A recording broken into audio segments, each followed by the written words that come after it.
Hello everyone, welcome back to my channel. आज के इस वीडियो में हम क्लास 9 के उर्दू के सबक 10 को पढ़ेंगे, देन इसके क्वेश्चन को सॉल्व करेंगे। तो मैं इसे रीड करती हूँ, आप लोग इसे ध्यान से देखिए और समझिए। इसमें दिया गया है खुदनोस्त। चलिए मैं इसे पढ़ लेती हूँ, उसके बाद इसके क्वेश्चन को सॉल्व करेंगे।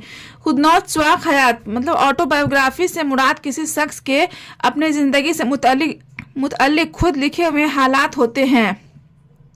खुदनोस्त स्वाक हयात में मुसन्निफ अपनी तस्वीर खुद बनाता है। इंसानी तकाजे के तहत इसका गैर इरादी मुतमय नज़र यही होता है कि लोग इसे पहचानें। खुदनोस्त स्वाक हयात में अज्जा और इंकसार की ख्वाह कितने ही पर्दे डाल दे जाए तकलीफात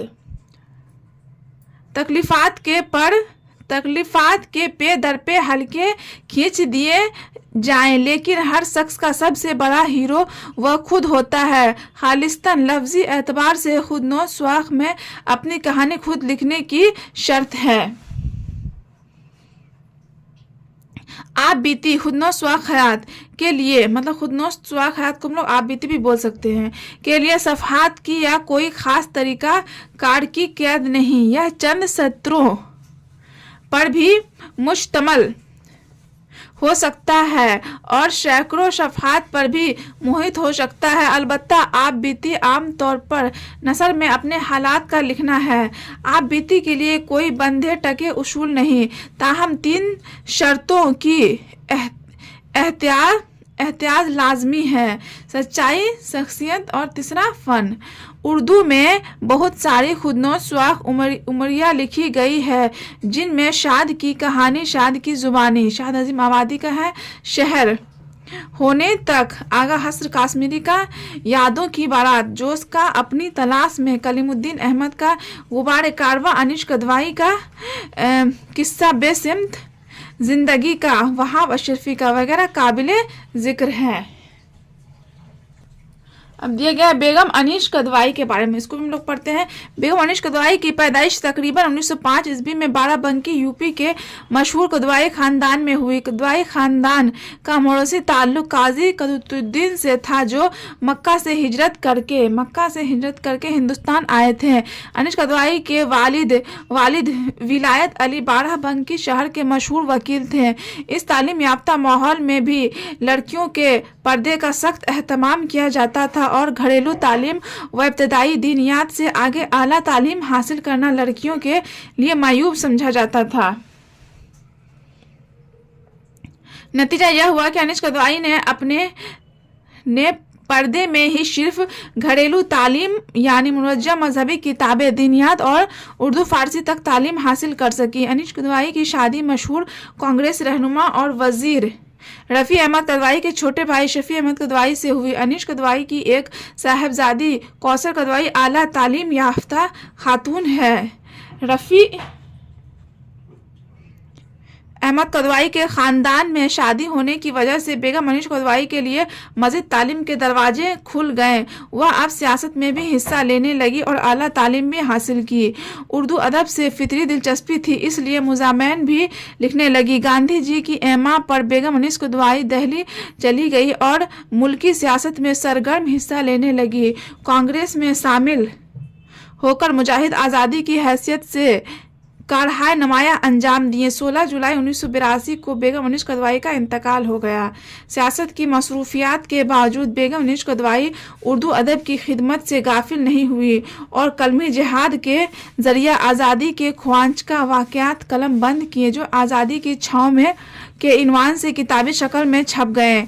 यह किताब अनीश कदवाई की एक तारीखी तसनीफ है, जिसका बुनियादी मौजू 1947 ईस्वी का खौफनाक फ़िरका वाराना फसाद है। इनकी दूसरी किताब अब जिनके देखने को खाकों का मजमुआ है। तीसरी किताब नजरे खुश गुजरे हैं, जो तंजिया व मज़ाहिया मुज़ामैन का मजमुआ है। ये सब जो है अनीश कदवाई का मतलब किताब के बारे में दिया गया, कौन कौन किताब वो लिखी थी। इनकी आखिरी और चौथी किताब गुबार कारवा है, जो इनकी नामुकम्मल खुदनोस्त स्वाक है। अब देखिए बेगम अनीस कदवाई का ये क्या है, खुदनोस्त है। कदवाई खानदान मतलब जो वो खुद से लिखी है।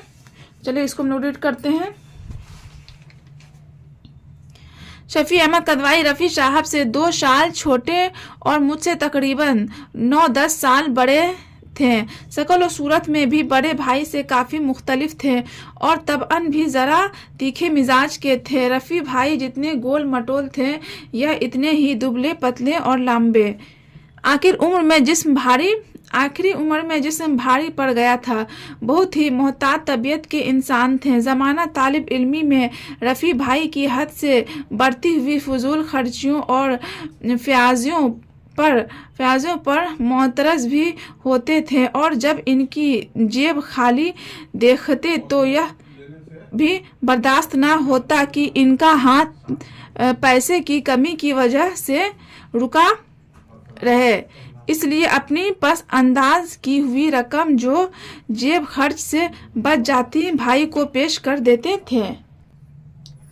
1920 में उन्होंने बीए करने के बाद ख़ानदानी हालात से मजबूर होकर आगे पढ़ने का ख्याल छोड़कर मुलाजमत की ख्वाहिश की और अब्बाजान इम्तियाज़ अली, मतलब उनके अब्बाजान का नाम क्या था, इम्तियाज़ अली, की कोशिश से डिप्टी कलेक्टर में नामजद हुए। मगर अंग्रेज कमिश्नर से मुलाकात के वक्त वह आदाब व मरासिम जवान दोनों हुकाम के लिए राइज थे बजाना ला सके। नतीजा यह हुआ कि कमिश्नर ने नाखुश होकर इनका नाम खारिज कर दिया और इनके वालिद से शिकायत की।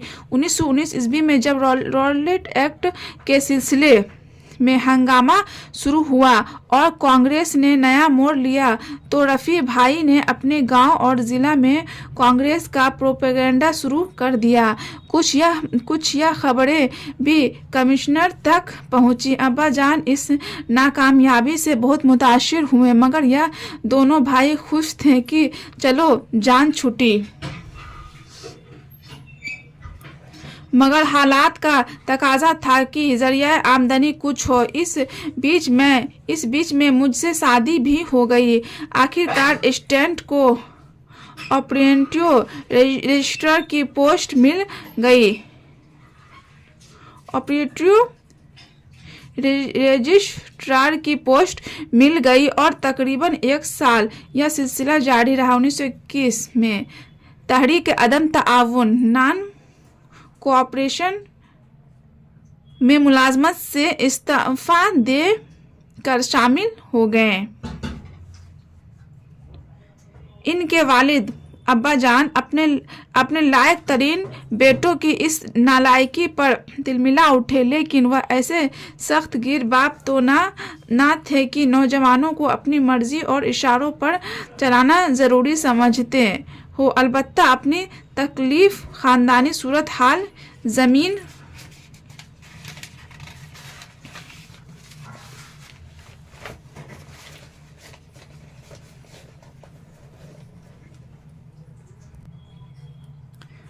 दारी की अवतर हालत सब का तज़किरा करके उन्हें रोकने की कोशिश ज़रूर की। खुद उन्हें बेटों की इन हरकतों की वजह से अपनी तहसीलदारी भी खतरे में नज़र आई, मगर जो इन बेटों को जबरन अपनी राय मानने पर मजबूर नहीं किया, न उन्हें घर से निकल जाने को कहा। मैं 1920 में अपनी उम्र इस काबिल न होने के बावजूद कांग्रेस की मेंबर बन चुकी थी और 1921 में ज़माना कांग्रेस कमेटियां कायम करने की कोशिश कर रही थी, बल्कि इस सिलसिला में मसौली में एक बड़ा जलसा भी कर डाला था। शफी साहब मुलाजमत छोड़कर आए तो दिल खुश हो गया।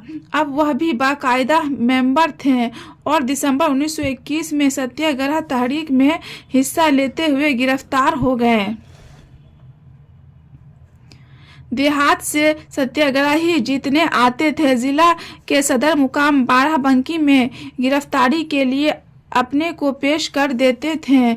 इससे पहले अलीगढ़ से बार बार आकर रफ़ी साहब ने देहात का पैदल, बैलगाड़ी और यक्का पर मुसलसल सफ़र करके यह सब गांव ऑर्गेनाइज कर दिए थे। ज़िला के साथी सतप्रेमी जी वगैरह इनकी आमद और मशवरों का मुंतज़र रहा करते थे। और फिर एक दिन ऐसा भी आया जब मेरे खानदान के तकरीबन 10-12 अफराद बैक वक्त गिरफ्तार हो गए। गिरफ्तार होने वालों में मेरे दो रिश्ता के चाचा अरशद अली और नसीम अहमद के अलावा खालू जान नवाब अली, वकील विरासत अली कदवाई के वालिद रियासत अली, जो अपने बुजुर्ग रिश्ता के बावजूद रफ़ी भाई के गहरे दोस्त भी थे, मेरे मामू जान एक रिश्ता के भाई गर्ज।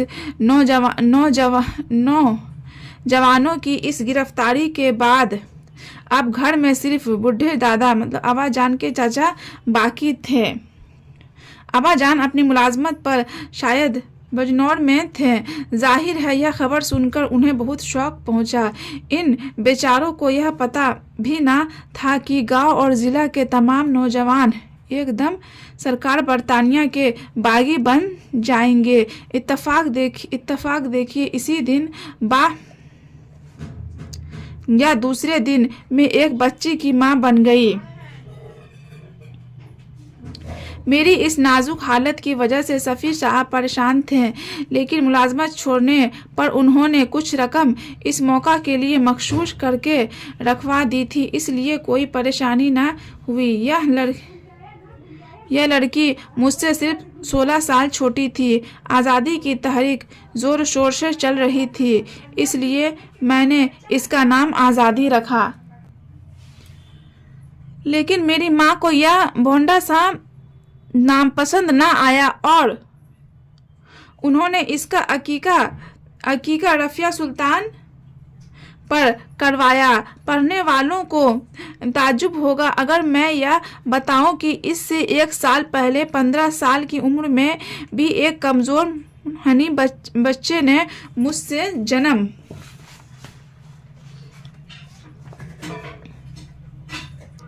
लिया था, जो सिर्फ चंद दिन दुनिया की हवा खाकर रुखसत हो गया।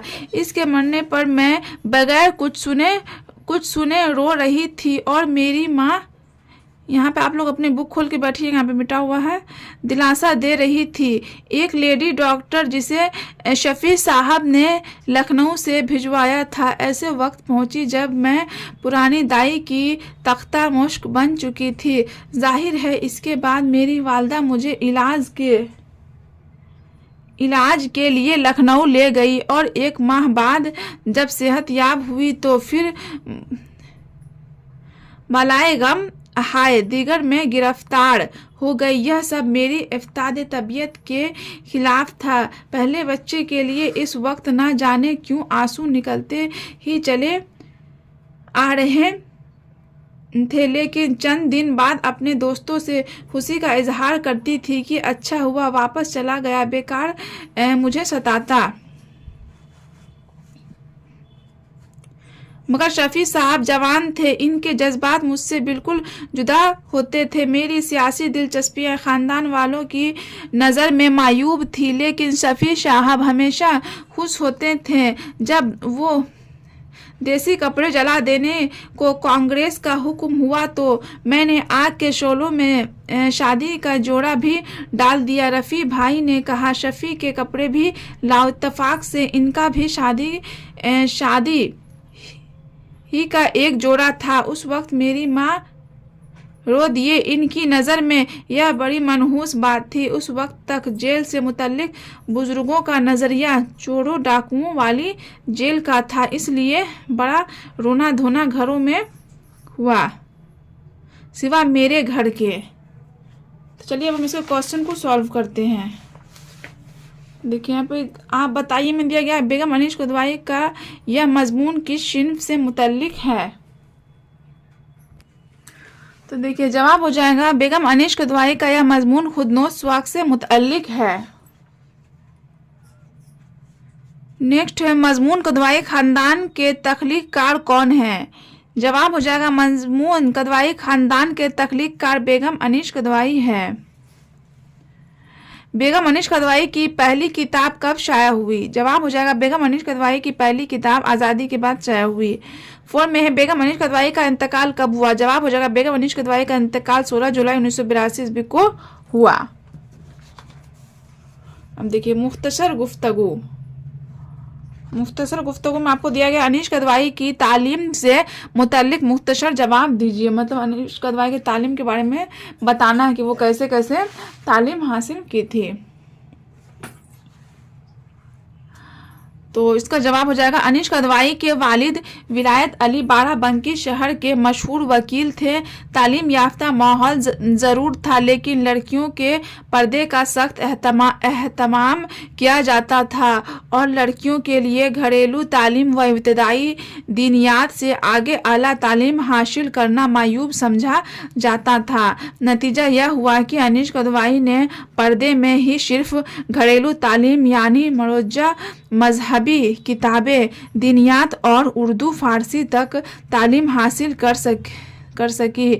लेकिन रफ़ी अहमद कदवाई के ख़ानदान में शादी होने की वजह से बेगम अनीश कदवाई के लिए मज़ीद तालीम के दरवाज़े खुल गए। वह अब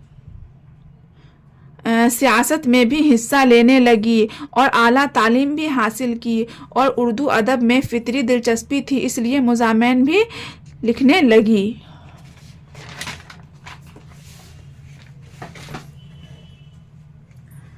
नेक्स्ट है बेगम अनीश कदवाई की तशनीफ़ात के बारे में लिखिए। जवाब हो जाएगा सियासत में मसरूफ़ होने के बावजूद बेगम अनीश कदवाई उर्दू अदब की खिदमत से कभी गाफिल नहीं हुई और कलमी जिहाद के ज़रिए आज़ादी के ख्वांचका वाक़यात कलम बंद किए, जो आज़ादी की छाँव में के इनवान से किताबी शक्ल में शाया हुई। यह किताब अनीश कदवाई की एक तारीख़ी तशनीफ़ है जिसका बुनियादी मौज़ू 1947 ईस्वी का खौफनाक फ़िरका वाराना फसाद है। इनकी दूसरी किताब अब जिनके देखने को खाकों का मजमुआ है। इनकी तीसरी किताब नज़र खुश गुजरे है जो तंजिया व मज़ाहिया मुज़ामीन का मजमुआ है। इनकी आखिरी और चौथी किताब गुबार कारवा है जो इनकी नामुकम्मल खुदनोश स्वाख है।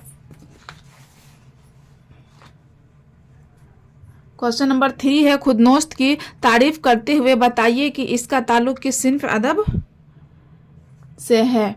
जवाब होगा खुदनोस्त का ताल्लुक सिनफी एतबार से नसरी अदब से है। खुदनोस्त स्वाख हयात से मुराद किसी शख्स के अपनी ज़िंदगी से मुतअल्लिक़ खुद लिखे हुए हालात होते हैं। खुदनोस्त स्वाख हयात में मुसन्निफ़ अपनी तस्वीर खुद बनाता है। इंसानी फितरत का तकाजा के तहत इसका गैर इरादी मुतमह नज़र यही होता है कि लोग इसे पहचानें। खुदनोस्त स्वाख हयात में अजज़ और इंकसार के ख्वाह कितने ही पर्दे डाल दिए जाएं,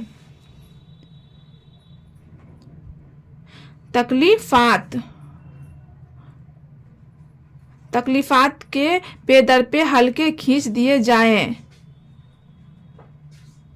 लेकिन हर शख्स का सबसे बड़ा हीरो वह खुद होता है। खालिस्तन लफ्ज़ी एतबार से खुदनोस्त स्वाख में अपनी कहानी खुद लिखने की शर्त है। अब देखिए तफसीली गुफ्तगू में दिया गया पहला बेगम अनीश कदवाई के हालात ज़िंदगी के बारे में बयान कीजिए, यानी बेगम अनीश कदवाई के हालात ज़िंदगी के बारे में बताना है। तो बेगम अनीश कदवाई की जवाब में हो जाएगा बेगम अनीश कदवाई की पैदाइश तकरीबन 1905 ईस्वी में बाराबंकी यूपी के मशहूर कदवाई ख़ानदान में हुई। बेगम अनीश कदवाई के वालिद का नाम विलायत अली था जो बाराबंकी शहर के मशहूर वकील थे। बेगम अनीश कदवाई जब पैदा हुई थी तो उस वक्त कदवाई ख़ानदान का माहौल तालीम याफ्ता ज़रूर था, लेकिन लड़कियों के पर्दे का सख्ती से एहतमाम किया जाता था और इनके लिए घरेलू तालीम और इब्तदाई दीनियात से आगे आला तालीम हासिल करना मायूब समझा जाता था। नतीजा यह हुआ कि अनीश कदवाई ने पर्दे में ही सिर्फ घरेलू तालीम यानी मुरवजा मजहबी किताबें, दीनियात और उर्दू फारसी तक तालीम हासिल की। इनकी शादी मशहूर कांग्रेसी लीडर और मरकज़ी वज़ीर रफ़ी अहमद कदवाई के छोटे भाई शफ़ी अहमद कदवाई से हुई। इस ख़ानदान में शादी होने की वजह से बेगम अनीश कदवाई के लिए मज़ीद तालीम के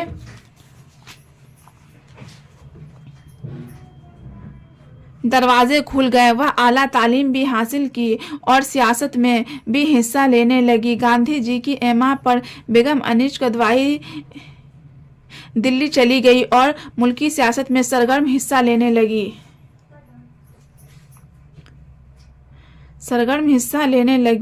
सियासी मसरूफियात के बावजूद बेगम अनीस कदवाई उर्दू अदब की खिदमत से कभी गाफिल नहीं हुई और कलमी जिहाद के ज़रिया आज़ादी के ख्वांचका वाक़यात कलम बंद किए। आज़ादी की छाँव में के इनवान से इनकी एक किताब शाया हुई। यह किताब अनीस कदवाई की एक तारीखी तशनीफ़ है जिसका बुनियादी मौजू 1947 ईस्वी का खौफनाक फ़िरका वाराना फसाद है। इनकी दूसरी किताब अब जिन के देखने को खाकों का मजमुआ है। तीसरी किताब नज़रे खुश गुजरे हैं जो तंजिया व मज़ाहिया मुज़ामेन का मजमुआ है। इनकी चौथी किताब गुबार कारवा है जो इनकी नामुकम्मल खुदनोश स्वाख है। 16 जुलाई 1982 ईस्वी को बेगम अनीस कदवाई का इंतकाल हो गया। क्वेश्चन नंबर 2, तारीख आज़ादी पर रोशनी डालिए।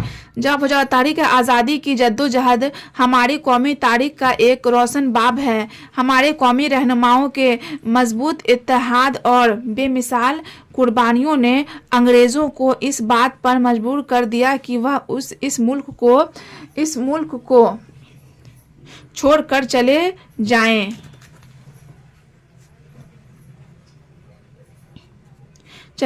आखिरकार 15 अगस्त 1947 ईस्वी को हिंदुस्तान की तारीख में वह सुनहरा दिन भी आया जब पंडित जवाहरलाल नेहरू वजीर आजम हिंद ने लाल किला की बुलंद फसील से हिंदुस्तान की आज़ादी का ऐलान किया।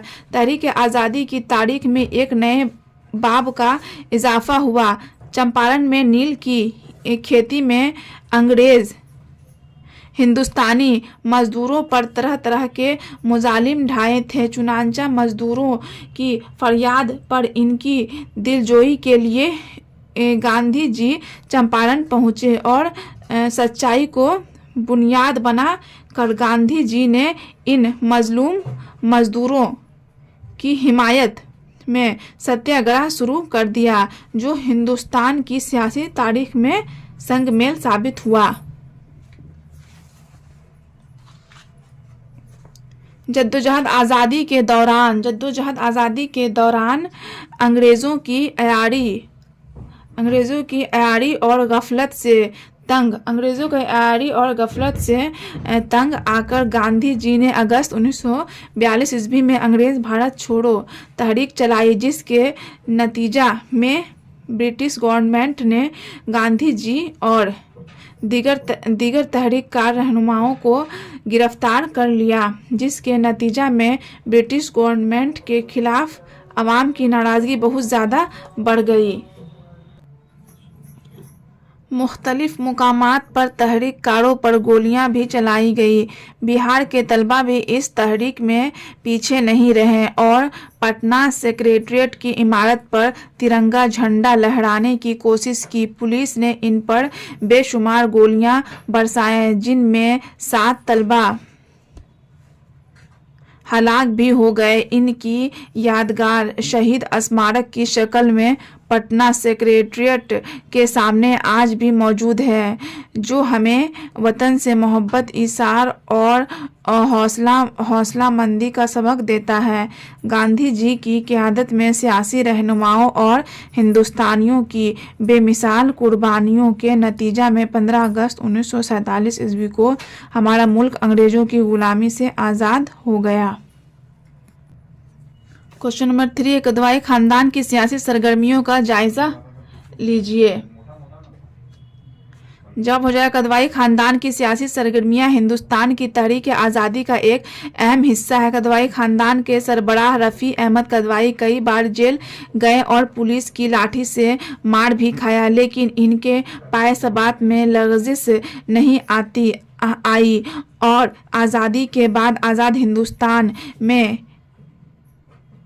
काबीना दर्ज के वजीर भी हुए। रफ़ी अहमद कदवाई के छोटे भाई शफ़ी अहमद कदवाई ने अपनी मुलाजमत छोड़कर कांग्रेस में शामिल हो गए। शामिल हो गए। दिसंबर 1921 ईस्वी में सत्याग्रह तहरीक में हिस्सा लेते हुए गिरफ्तार हो गए। देहात से सत्याग्रही जितने आते थे, जिला के सदर मुकाम बाराबंकी में गिरफ्तारी के लिए अपने आप को पेश कर दिए थे। एक बार तो ऐसा हुआ कि कदवाई खानदान के तकरीबन 10-12 लोग बैक वक्त गिरफ्तार हो गए। आज़ादी के दौरान बेगम अनीस कदवाई को एक बेटी पैदा हुई जिसका नाम आज़ादी रखा गया। बेगम अनीस कदवाई की सियासी दिलचस्पियां कदवाई खानदान वालों की नज़र में मायूब समझी जाती थी, लेकिन इनके शौहर ने इनकी सियासी सरगर्मियों से हमेशा खुश होते थे। जब कांग्रेस की तरफ से गैर मुल्की कपड़ा जला देने का हुक्म हुआ तो बेगम अनीस कदवाई ने अपनी शादी के जोड़े भी आग में डाल दिए। घर की बूढ़ी औरतें रोने लगी। इनकी नज़र में यह बड़ी मनहूस बात थी। उस वक्त जेल से मुतअल्लिक बुजुर्गों का आम रवैया चोरों डाकुओं वाली जेल का था, इसलिए घर में बड़ा रोना धोना हुआ। सिवाय कदवाई घराने के, यह सब कदवाई खानदान की सियासी सरगर्मियों में हिस्सेदारी की वजह से हुआ।